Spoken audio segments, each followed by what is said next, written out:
I should play to, right? Yeah. Sure. Occasionally you want me to give one of these? You can do whatever you want. Like you didn't know this about me. Yeah, here's one thing you didn't know about me. Yes, yes, yes. Absolutely. Gotcha. Let me think of a good one.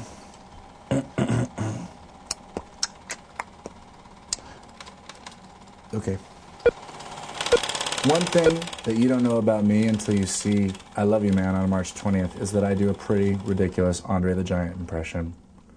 Hello, lady. Everybody move. Anybody want a peanut? Well, our group, there's a lot of dudes. Our little, this little group that we've been working with for 10 years now. But my best friend, since I was 12 years old, lived with me until 6 months ago. And then he left, and I said, let's just a calm goodbye, and I woke up at 2 a.m. crying hysterically. He went to go to med school, because I told him there were questions I was embarrassed to ask other doctors. Like what? You don't want to know. You sure? Just give me one example. I was the only Jewish kid at an all-Christian school. I've been 6'4" since I was 12. Kids used to stand around me in a circle and chant, "Ride the oaf, ride the oaf." Another terrible time was they asked me, I sent out my bar mitzvah invitations, right?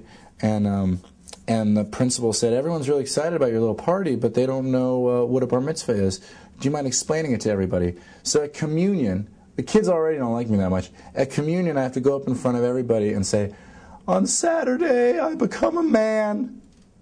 Cut to me just getting my ass kicked. Who's the man now, they'd say. Did they come to the bar mitzvah?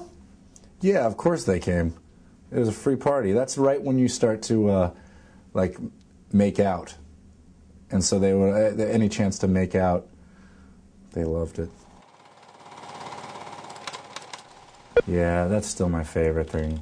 I love Freaks and Geeks so much. That was a very, very exciting time. Because we were all so naive, too. I was 17 years old, and Seth was 16 or something like that. It was just a beautiful time. You know, you're so arrogant at that age that you think like, all right, no problem, on to the next thing. And then I didn't work for 5 years. Yeah, and I didn't have a college education either, so I was like, what have I done? My life is over. I'm going to have to live with my mom and dad. It's so funny that even then, just getting a regular job didn't occur to me. What is wrong with me? My alternatives were either be an actor or live with my mom and dad for the rest of my life. There was no in between. Well, my first exposure to comedy was The Muppet Show. I mean, I was just in love with the Muppets. Kermit to me was like the original Tom Hanks or something like that. And I've carried a lot of his lessons because Kermit is always doing full frontal. I know all of the Muppet shows and the Muppet movies by heart. I watch them still for fun.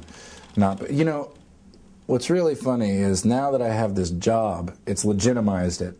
But I used to sit around and play with puppets when it wasn't my job, when I was just a weirdo. I was like an out-of-work dude at his house playing with puppets at 4 in the morning. Now, was it puppets like marionettes or puppets? No, it's up-the-ass puppets.